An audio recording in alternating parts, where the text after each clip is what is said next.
বিরিয়ানি তো অনেক খেলাম, এবার অন্য একটা কিছু বানাই চলো। তো দেখো, পাত্রে আমি মাংস নিয়ে নিয়েছি, আজকে আমি চিকেন দিয়ে বানাচ্ছি এটা। তো তার মধ্যে আমি কয়েকটা গোটা মশলা দিয়ে দিচ্ছি, গোটা রসুন, গোটা আদা, গোটা জিরে, গোটা ধনে আর গোটা গরম মশলা। আমার কাছে তেজপাতা ছিল না, তাই তেজপাতা আমি দিইনি।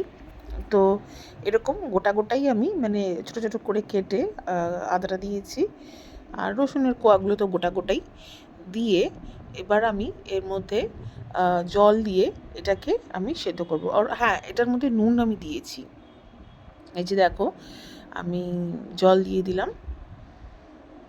এখানে ম্যারিনেশনের কোনো ব্যাপার নেই, জাস্ট এই জল দিয়ে দিয়েছি। আর এর মধ্যে আমি নুন দিয়েছিলাম, এটা আমি স্কিপ করে গেছি ভিডিওতে। আর এই যে দিয়ে এবার এটাকে আমি ঢাকনা দিয়ে দিচ্ছি। তো এটা হতে দিই যতক্ষণ না মাংসটা সেদ্ধ হচ্ছে ততক্ষণ। এরপরে দেখো মাংস সেদ্ধ হয়ে গেছে, আর এই যে দেখছো উপরে কীরকম নোংরা ফেনা জমে গেছে। এই ফেনাগুলো খুব বাজে, মানে এটা নোংরা অ্যাকচুয়ালি। তো এটাকে আমরা ফেলে দেব। এই আমি চায়ের ছাঁকনি দিয়ে আমি দেখো ফেলে দিচ্ছি, এবং কিছু দেখো গোটা গরম মশলাও উঠে গেছে এর মধ্যে। তো এই মশলাগুলো আমাদের আর লাগবে না, তাই আমি ফেলে দিচ্ছি। দেখো আমি ছেঁকে নিচ্ছি আস্তে আস্তে করে, এবং লাস্টে দেখবে একদম ক্লিন একটা জল পাওয়া গেছে। আর এই এখানে আমি 3টে গোটা পেঁয়াজ ছিল, সেটাকে আমি কুচি করে নিয়েছি। আর এই যে আদা রসুন, এটাকে আমি বেটে নেব। চিকেন রান্নাতে মা বলে যে রসুনের পরিমাণটা একটু বেশি হলে ভালো হয় আদার তুলনায়, তার জন্য ওখানে আমি রসুন দিয়েছি একটু বেশি করে। এবার এই কড়াইতে আমি তেল নিয়ে, দেখো তেল কিন্তু অল্পই লাগবে, বেশি তেল লাগে না এই রান্নাটাতে। তেল নিয়ে তার মধ্যে গোটা গরম মশলা ফোড়ন দিয়েছি। আবারও বলছি, যেহেতু আমার কাছে তেজপাতা ছিল না, তাই আমি তেজপাতা দিইনি।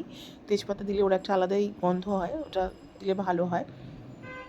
তো এরপরে আমি এই কেটে রাখা পেঁয়াজগুলো আমি ভেজে নিচ্ছি। পেঁয়াজ কিন্তু বেশি ভাজা করতে লাগবে না, জাস্ট একটু নরম হলেই হবে। তো এই যে আমি ভেজে নিলাম। আর ওইদিকে আমি রসুন আদাটাও আমি পেস্ট করে নিয়েছি। চেষ্টা করবে সঙ্গে সঙ্গে রসুন আদা বেটে ওটা ইউজ করার, তাহলে ওটার ফ্লেভারটা খুব ভালো আসে।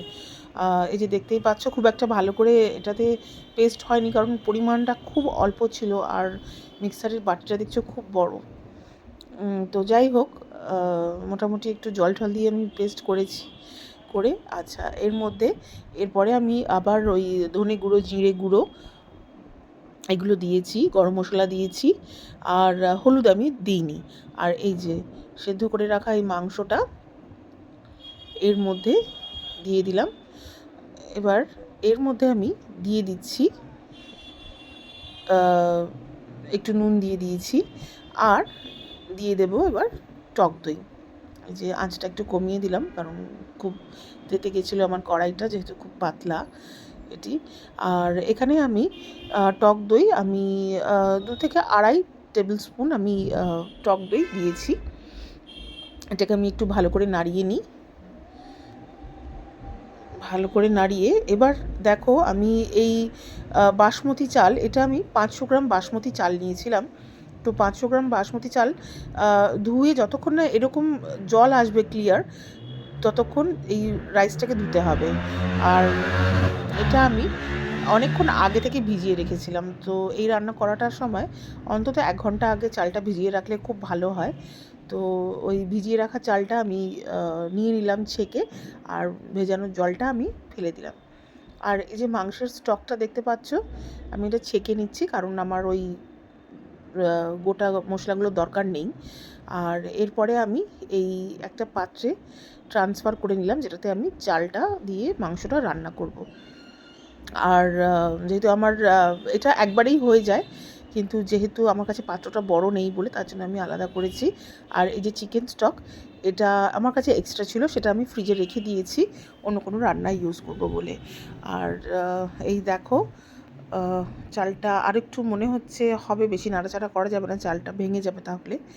আর চাল আর জলের পরিমাণটা হচ্ছে, যদি 1 কাপ চাল হয় তো 1.5 কাপ জল, এই পরিমাণেই এটা হওয়া উচিত, কারণ এর মাড়টা গালা যাবে না, এটা এরকম ভাপে ভাপেই হবে। আর এই দেখো, আমি নামানোর আগে এখানে আমি ঘি দিচ্ছি।